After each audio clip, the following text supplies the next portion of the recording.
तो हेलो दोस्तों, स्वागत है आपके अपने यूट्यूब चैनल जीएमजी क्लासेस पे।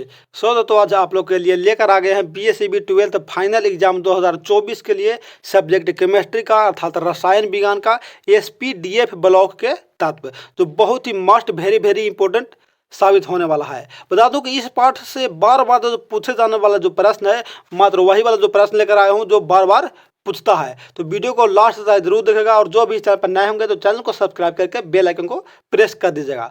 बाकी चलते हैं आज का डायरेक्ट क्वेश्चन की ओर। तो आपका देखिए फर्स्ट क्वेश्चन आपका स्क्रीन पे कुछ इस प्रकार से शो हो रहा है और बहुत ही लाजवाब क्वेश्चन है। बोरा के निम्नलिखित में से कौन सा तत्व एकरूपता प्रदर्शित करता है? तो बता दूं दोस्तों कि इसका राइट आंसर क्या हो गया। तो करेक्ट आंसर हो जाएगा क्या? तो ऑप्शन डी अर्थात इनमें से सभी हो जाएगा। कौन कौन? ओस्मियम भी हो गया और ये क्या गया, सल्फर हो जाएगा और सेलेनियम। मतलब सभी क्या है तो एकरूपता प्रदर्शित करने वाला तत्व है, इसलिए इसका राइट आंसर होगा दोस्तों वो हो गया ऑप्शन डी अर्थात इनमें से सभी हो गया। आगे चलते हैं अगला क्वेश्चन पे। आपका दूसरा क्वेश्चन पे, दूसरा बोरा के निम्नलिखित में से कौन सी संक्रमण धातु अधिकतम ऑक्सीकरण अवस्था दर्शाता है? पहले ये बता दीजिए कि संक्रमण धातु कौन सा तत्व को कहा जाता है। तो बता दूं डी ब्लॉक के क्या, डी ब्लॉक के जितने भी तत्व हैं उनको क्या बोला जाता है? तो संक्रमण धातु बोला जाता है, संक्रमण तत्व बोला जाता है। तो वही पूछ रहा है कि निम्नलिखित में से कौन सी संक्रमण धातु अधिकतम ऑक्सीकरण अवस्था क्या दर्शाती है? तो दो का राइट आंसर होगा दोस्तों ऑप्शन बी अर्थात क्या मैग्नीज का एमएन, मैग्नीशियम नहीं बल्कि एमएन मैग्नीज हो गया। राइट आंसर हो गया ऑप्शन बी हो गया।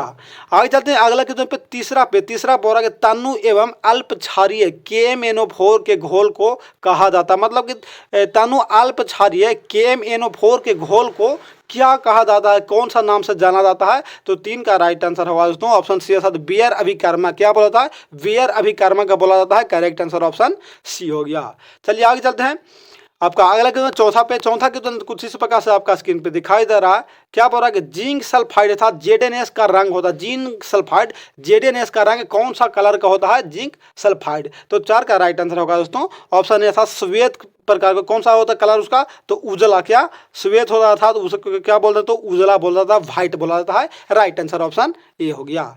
चलिए आगे चलते हैं पांचवा के जोन पे। पांचवा बोला कि क्या बोला कि मर्क्यूरस आयन का सूत्र क्या, मर्क्यूरस आयन का सूत्र कोई क्या होता है? तो पांच का राइट आंसर होगा दोस्तों ऑप्शन सी था Hg22+, मतलब Hg22+ का Hg+22+ आयन होता है क्या, मर्क्यूरिक आयन का सूत्र होता है। चलिए आगे चलते हैं।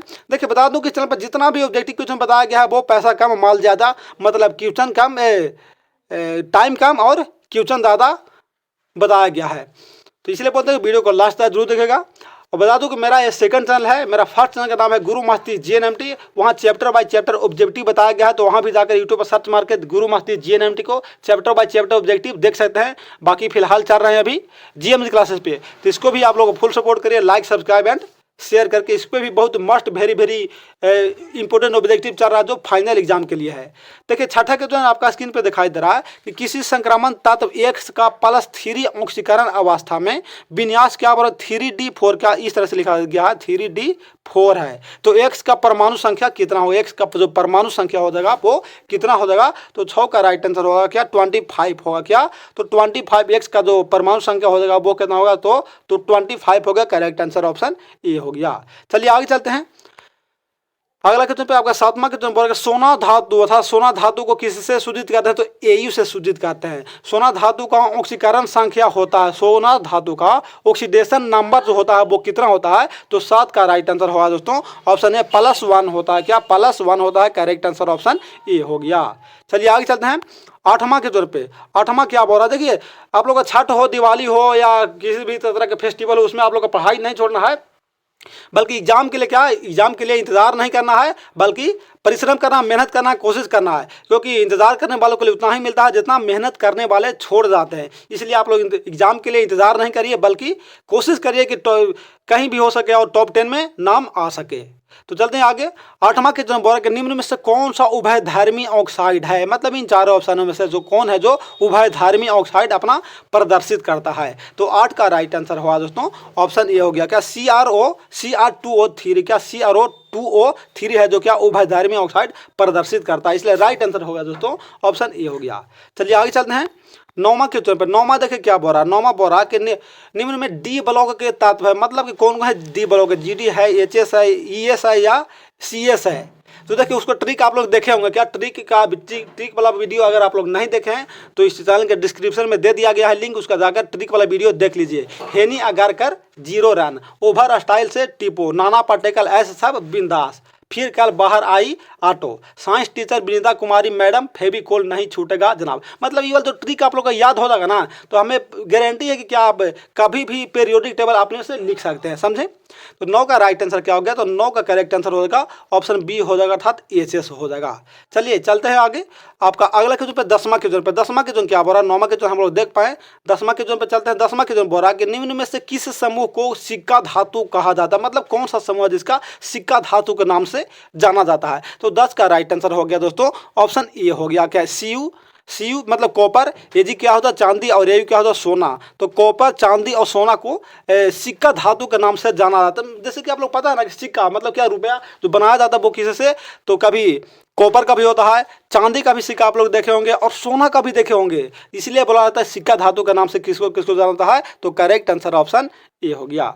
चलिए आगे चलते हैं अगला क्वेश्चन पे 11वां पे। 11वां बोला कि संक्रमण तत्वों के द्वारा अधिकतम ऑक्सीकरण अवस्था प्रदर्शित हो सकता है। क्या अधिकतम ऑक्सीकरण अवस्था जो प्रदर्शित होगा वो अधिकतम कितना होगा, 1 होगा, 2 होगा, 3 होगा, 5 होगा या उससे अधिक होगा। तो 11 का करेक्ट आंसर होगा दोस्तों ऑप्शन बी, अर्थात +8 होगा। क्या कितना प्रदर्शित होगा ऑक्सीकरण अवस्था, तो +8 होगा।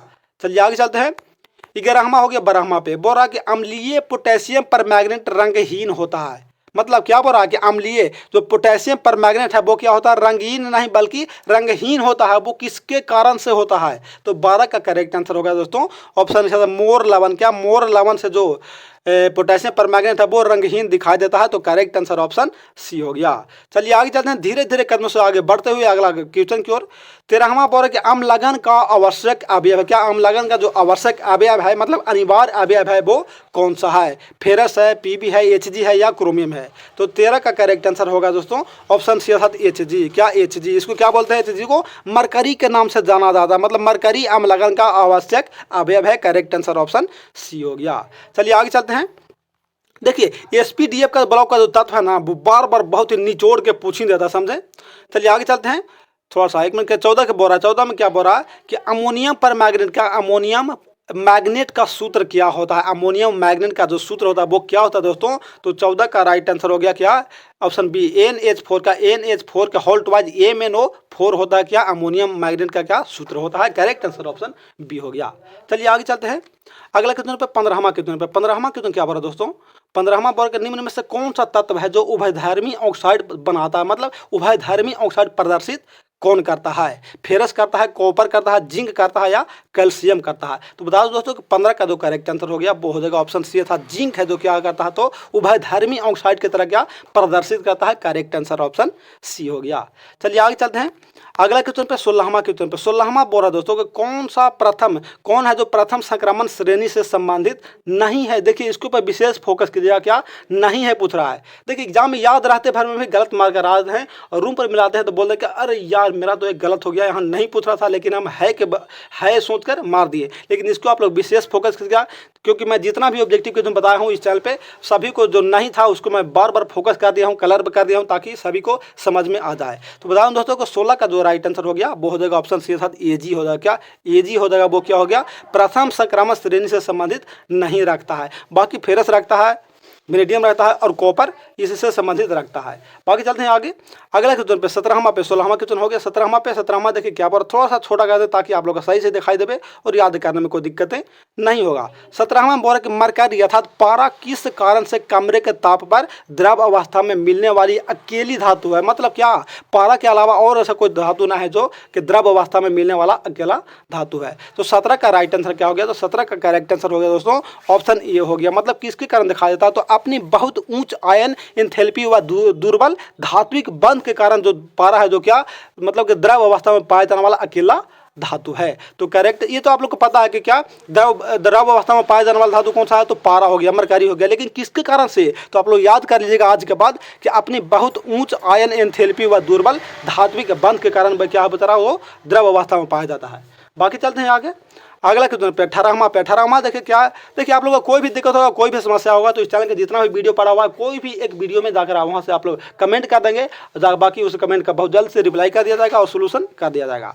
18वां वर्ग निम्न में से हरा थोथा अर्थात ग्रीन वेट्रियोल कहते हैं, मतलब हरा थोथा किसको कहते हैं? तो 18 का राइट आंसर होगा दोस्तों ऑप्शन है अर्थात FeSO4 इंटू 7H2 का FeSO4 इंटू 7H2O को ग्रीन वायलेट का ग्रीन वेट्रियोल के नाम से जाना जाता है, अर्थात हरा थोथा के नाम से जाना जाता है। चलिए आगे हम लोग देख पाएंगे, हरा थोथा है, नीला थोथा है, श्वेत है। चलिए आगे चलते हैं 19वां क्वेश्चन क्या बता दोस्तों कि किस ग्रुप के तत्वों को संक्रमण तत्व कहा जाता है? इसको तो मैं पहले बता दिया हूं कि कौन सा ब्लॉक के तत्व को क्या बोलते हैं, संक्रमण तत्व के नाम से जाना जाता है। तो बताओ दोस्तों कि राइट आंसर क्या हो गया, तो डी ब्लॉक। इसका पहले ही बता दिया हूं, डी ब्लॉक के तत्व को हम लोग क्या बोलते हैं, तो संक्रमण तत्व के नाम से बोला जाता है। पी ब्लॉक को नहीं बोलेंगे, एस ब्लॉक को भी नहीं बोलेंगे और एफ ब्लॉक को भी नहीं बोलेंगे, तो किनको बोलेंगे, तो डी ब्लॉक के तत्व को संक्रमण तत्व के नाम से जाना जाता है। राइट आंसर हो गया ऑप्शन सी हो गया।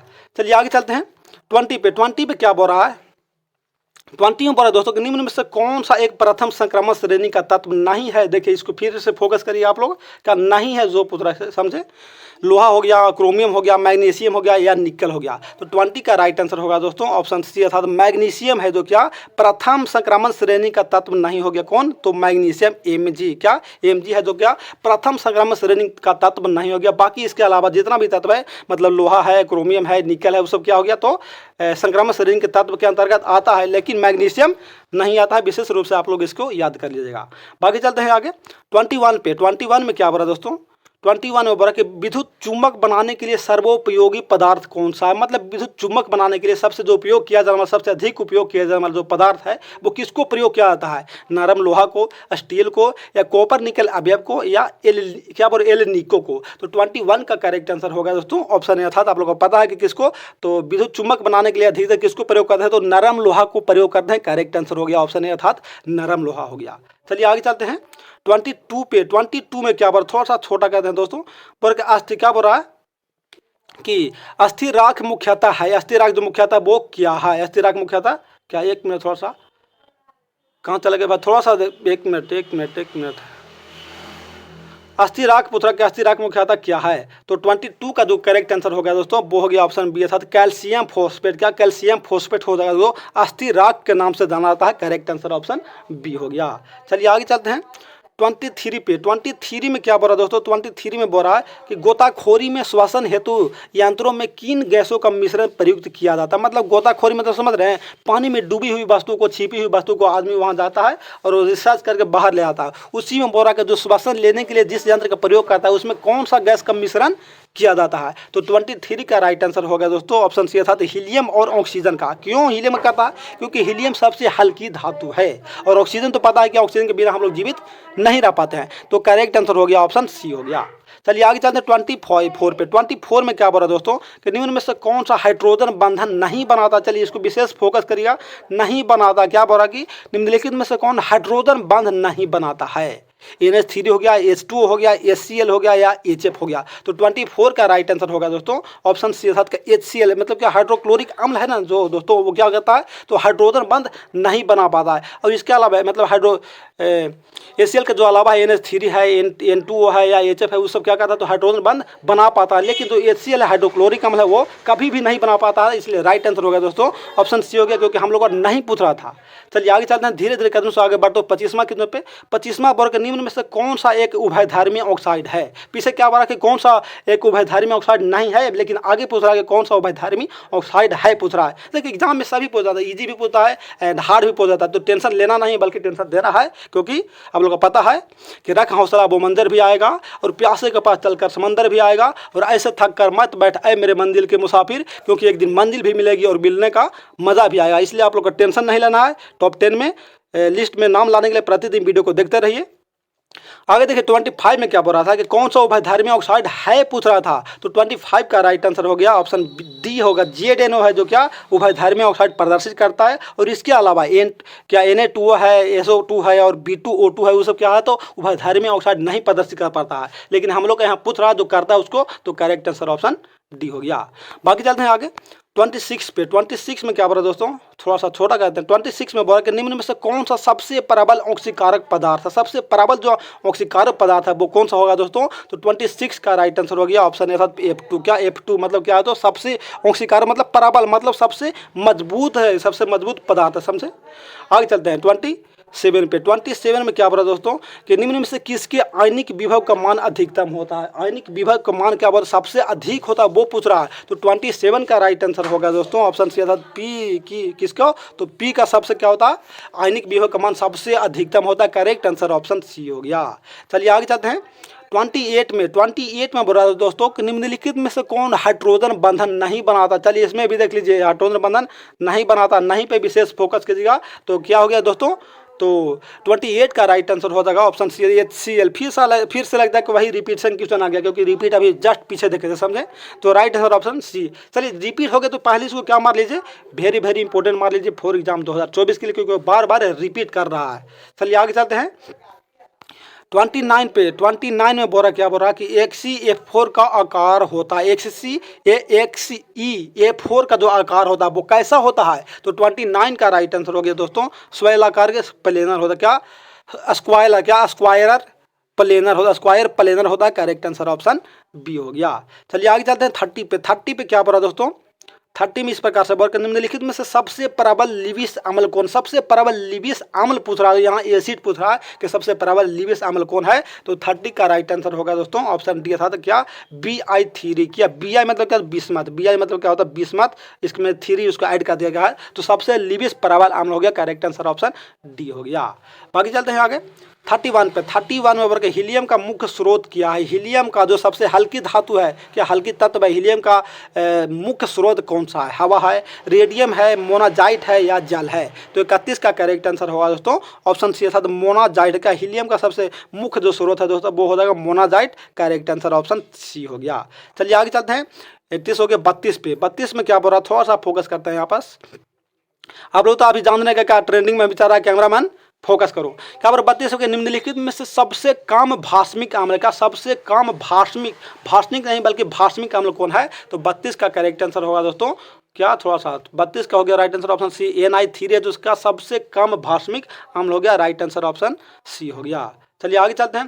देखिए अभी पर्व का माहौल है, छठ है, दिवाली तो जस्ट खत्म हुआ, छठ चल रहा है, तो बच्चे थोड़ा सा आवाज़ जा सकता है, तो किसी तरह से आप लोग मैनेज करिए कि आवाज़ को, दूसरा आवाज़ को नहीं सुन के बल्कि जो बताया जा रहा है उसको आवाज़ को फोकस करिए, ताकि आप लोग को अच्छा से समझ में आए। 33 में बोल रहा कि H2SO4 है। H2SO4 क्या है, अम्ल है, भस्म है, क्षार है या लवण है। समझे। तो ये तो आप लोग को पता होगा कि सात से जिसका pH मान कम रहता है उसको अम्ल बोलते हैं, और 7 से जिसको अधिक रहता है उसको क्षार बोलते हैं, और 7 के बराबर रहता है उसको क्या बोलते हैं, लवण बोलते हैं। समझे, लवण नहीं बल्कि क्या बोलते हैं, उदासीन बोला जाता है, वही को लवण बोलते हैं। लेकिन यहाँ बोल रहा कि H2SO4 क्या है, तो 33 का राइट आंसर हो गया अम्ल हो गया।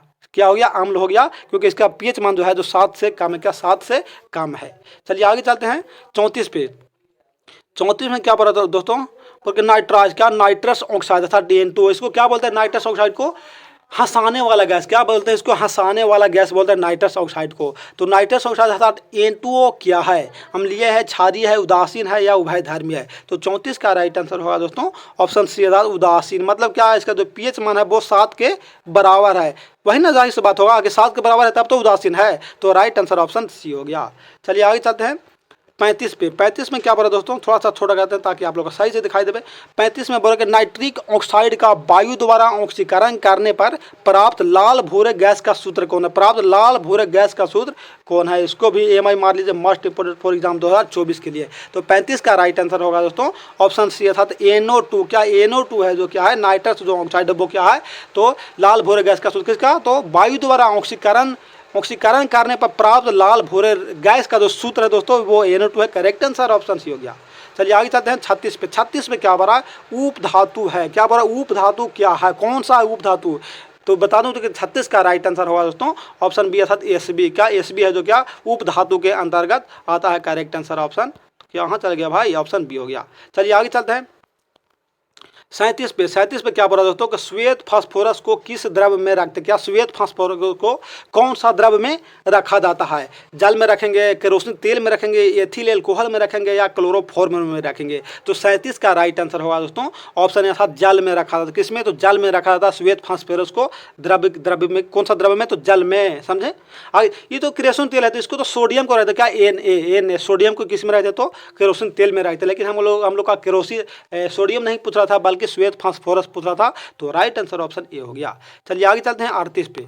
38 पे क्या बोला, थोड़ा सा छोटा कर दे रहा है, बोला कि सोडियम क्लोराइड किसमें विलय होता है? सोडियम जो क्लोराइड है वो किसमें विलय होता है, मतलब किसमें आसानी से मिलावट हो जाता है? तो 38 का राइट आंसर होगा दोस्तों ऑप्शन बी था अमोनियम हाइड्रोक्साइड में। क्या? अमोनियम हाइड्रोक्साइड में सोडियम क्लोराइड आसानी से क्या उसमें विलय होता, मतलब मिल जाता है। करेक्ट आंसर ऑप्शन बी हो गया। बाकी चलते हैं 38 हो गया 39 पे। 39 में क्या बोल रहा है, SO2 में क्या बोल रहे SO2 अणु में एस परमाणु, क्या एस परमाणु का परमाणु लिखा गया है, एस परमाणु का संकरण कितना होगा? एस परमाणु का जो संकरण होगा दोस्तों वो कितना होगा? तो 39 का क्या होगा राइट आंसर दोस्तों? तो 39 का करेक्ट आंसर हो गया ऑप्शन बी अर्थात sp2 होगा। क्या कि SO2 परमाणु में, क्या SO2 परमाणु अणु में एस परमाणु का जो संकरण होगा वो sp2 हो गया। करेक्ट आंसर ऑप्शन बी हो जाएगा। आगे चलते हैं 39 हो गया 40 पे। 40 पे क्या बोला दोस्तों कि आर्गन किसके द्वारा खोजी गई थी? आर्गन किसके द्वारा, मतलब कौन सा वैज्ञानिक के द्वारा आर्गन सबसे पहले खोज किया गया था? तो बता दूं दोस्तों कि 40 का जो करेक्ट आंसर हो गया वो हो गया ऑप्शन बी अर्थात रामसे। किसके द्वारा? तो रामसे के द्वारा सबसे पहले आर्गन को खोज किया गया था। करेक्ट आंसर ऑप्शन बी हो गया। बाकी चलते हैं आगे 41 पे, क्योंकि 40 क्वेश्चन हम लोग देख पाए। 41 में क्या बोला कि अमोनियम को, क्या बोला कि अमोनिया को शुष्क किया जाता है, मतलब कि अमोनिया को किसके द्वारा सुखाया जाता है आसानी तरीका से? तो बता दूं दोस्तों को 41 का जो करेक्ट आंसर हो जाएगा वो हो जाएगा ऑप्शन सी अर्थात CaO कैल्शियम ऑक्साइड। का कैल्शियम ऑक्साइड के द्वारा क्या अमोनिया को शुष्क, मतलब कि आसानी तरीका से शुष्क किया जाता है। तो करेक्ट आंसर ऑप्शन सी हो गया।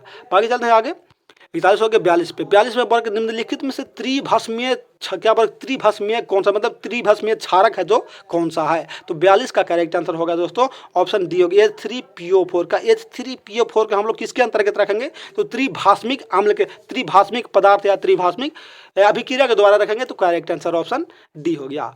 बाकी चलते हैं आगे 44 पे। 44 नहीं बल्कि 43 पे। 43 में बोल रहा है कि वायुमंडल में सर्वाधिक पाई जाने वाली सबसे अधिक अक्रिय गैस पूछ रहा है कि वायुमंडल में सर्वाधिक पाए जाने वाली अक्रिय गैस कौन है? हीलियम है, नियॉन है, ऑर्गन है या क्रिप्टन है? तो 43 का राइट आंसर होगा दोस्तों ऑप्शन सी अर्थात आर्गन पाया, सबसे अधिक आर्गन पाया जाता है, समझे। तो करेक्ट आंसर ऑप्शन सी हो गया। चलिए आगे जाते हैं 43 हो के 44 पे। देखिए आप लोग को बता दूं कि चैप्टर बाय चैप्टर ऑब्जेक्टिव देखना सभी का, physics chemistry bio Hindi English and math का। तो गुरु महती GNMT पर चले, यूट्यूब पर सर्च मारिए गुरु महती GNMT और आपका लिंक मिलेगा और वहां से जाकर आप लोग देख लीजिएगा। अब या उस चैनल का लिंक इस वीडियो के डिस्क्रिप्शन में दे दिया गया है, जाकर वहाँ से सर्च मार कर देख लीजिए। चैप्टर बाय चैप्टर वहाँ ऑब्जेक्टिव बताया गया है। बाकी तो यहाँ इस पर चल ही रहा है बहुत he must very important objective question. आगे देखिए 44 में हीलियम गैस का प्रमुख स्रोत है हीलियम का। तो ये तो पूछने वाली बात है, क्या हो गया हीलियम का? तो 44 का राइट आंसर क्या हो गया? बी हो गया था। मोनाजाइट सैंड हो गया। मोनाजाइट ये भी रिपीट क्यों, ये भी क्या है? तो ये भी रिपीट किया गया क्वेश्चन है, ये भी पीछे पूछा था, समझे। तो मोनाजाइट हो गया। आगे चलते हैं 44 हो गया 45 पे। 45 में क्या बोला दोस्तों कि वायु में निम्न में से कौन सी गैस नहीं पाई जाती है? क्या बोला, देखिए इस पर विशेष फोकस करिए। नहीं पाई जाती है, क्या बोला किसमें? तो वायु में सबसे कम पाया जाए, मतलब ना के बराबर पाई जाने वाला जो गैस है वो कौन सा है? तो 45 का राइट आंसर होगा दोस्तों ऑप्शन डी अर्थात रेडॉन। मतलब क्या रेडॉन है वायु में नहीं पाया जाता है? कौन कौन? तो नाइट्रोजन तो पता है कितना, तो वायुमंडल में कितना, तो 78% है। ऑक्सीजन कितना, तो ऑक्सीजन शायद 21% है। और क्रिप्टन नहीं पता है, लेकिन कार्बन डाइऑक्साइड कितना, तो 0.03% है। ये क्या है? तो कार्बन है, समझे। CO2 है कार्बन डाइऑक्साइड। तो यहाँ पूछा था हम लोग का कि निम्न में से कौन सा गैस है जो नहीं पाया जाता वायुमंडल में? तो रेडॉन नहीं पाया जाता है। आगे चलते हैं हम 46 पे। 46 में बोला दोस्तों कि निम्न में से कौन सा ऑक्साइड उभय धर्मी है? ये भी शायद रिपीटेशन क्वेश्चन है, तो चलिए टेंशन नहीं लीजिए आप लोग, रिपीट हो गया तो कोई दिक्कत नहीं है। डबल बार हो गया, डबल बार याद कर लेंगे, उससे क्या दिक्कत है। तो 46 का करेक्ट आंसर हो गया ऑप्शन क्या हो गया? डी हो गया SnO2। क्या SnO2 है जो ऑक्साइड उभय धर्मी प्रदर्शित करता है। 46 का करेक्ट आंसर ऑप्शन डी हो गया। आगे चलते हैं 47 पे। 47 में क्या बोला है दोस्तों? बोला कि H3PO3 है एक, मतलब H3PO3 क्या है? तो 47 का करेक्ट आंसर हो गया ऑप्शन बी द्विभाषमिक अम्ल है। क्या द्विभाषमिक अम्ल है? करेक्ट आंसर ऑप्शन बी हो गया। ये वाला भी क्वेश्चन शायद रिपीट हो गया था, चलिए कोई दिक्कत नहीं है। आगे चलते हैं 48 पे। 48 में क्या पढ़ा दोस्तों कि क्रोमियम क्या पढ़ा है यहाँ कि क्रोमियम कार्बोनिल में क्रोमियम का ऑक्सीकरण अंक कितना है। क्रोमियम कार्बोनिल में क्रोमियम का जो ऑक्सीकरण अंक पूछ रहा है दोस्तों वो कितना है, तो 48 का करेक्ट आंसर हो गया ऑप्शन बी था 0। क्या 0, 0 बटा सन्नाटा, 0 बटा सन्नाटा, राइट आंसर ऑप्शन बी हो गया। आगे चलते हैं 49 पे क्या बोल रहा है कि विद्युत की सबसे अधिक सुचालक धातु कौन सा है। विद्युत का सबसे अधिक जो सुचालक धातु है तो यहाँ पर लोगों को पता है कि कौन सा हो जाएगा दोस्तों, लोहा होगा, तांबा होगा, सोना होगा, चांदी होगा। देखो लोहा भी हो सकता है लेकिन सबसे अधिक पूछ रहा है ना, तो सबसे अधिक किस में लाइन मारता है, तो आप लोग को पता है कि चांदी में सबसे अधिक लाइन मारता है। अगर पता नहीं होगा तो आप लोग ट्राई करके देख सकते हैं, लेकिन ट्राई करना हानिकारक है, समझें। राइट आंसर ऑप्शन डी हो गया। चलिए आगे चलते हैं। प्रैक्टिस, देखिए सभी चीज़ को प्रैक्टिस करना जरूरी नहीं है, बल्कि थ्योरी तो पढ़ जान ही रहे हैं लेकिन सभी को प्रैक्टिस करना जरूरी नहीं होता है। 50वें नंबर का रोल गोल्ड, क्या रोल गोल्ड का मुख्य अवयव कौन सा है। रोल गोल्ड समझे, ये सब गाँव में ज़्यादा चलता है। देखिए कुछ गहना बेचने या कुछ भी बिकने आ गया ना तो बोला कि क्या तू सोना खरीदा या चांदी का, नहीं इसी सब खरीदने का रोल गोल्ड खा। तो ये नहीं पता कि रोल गोल्ड में कौन सा मुख्य अवयव होता है। तो बता दूं कि आप लोग भी देखिए, आप लोग पढ़े लिखे हैं तो आप लोग को पता होना चाहिए। तो 50 का राइट आंसर होगा दोस्तों कॉपर प्लस एल्यूमिनियम का। रोल गोल्ड किससे बनता है, तो कॉपर और एल्यूमिनियम को मिलाकर बनाया जाता है roll gold. Correct answer option A हो गया। चलिए आगे चलते हैं। आगे बस समाप्त हो गया क्योंकि मैं हेडिंग में बता दिए थे कि मात्र 50 ही क्वेश्चन बताया जाएगा। और पीडीएफ के लिए बता दूं कि पीडीएफ के लिए कोई भी समस्या हो, कोई भी प्रॉब्लम हो तो आप लोग टेलीग्राम पर जाकर ज्वाइन हो सकते हैं। टेलीग्राम का लिंक इस वीडियो के डिस्क्रिप्शन में दिया गया है। बाकी थैंक्स फॉर वॉचिंग, और सपोर्ट के लिए इसी तरह से लाइक, सब्सक्राइब एंड शेयर करते रहिए। मैं हूँ आपका दोस्त, आपका प्यारा सा साथी भाई एसटीएन सर। तो चलिए फिर मिलते हैं अगले क्लास के सेट में अगले दिन। तब तक के लिए जय हिंद, जय भारत।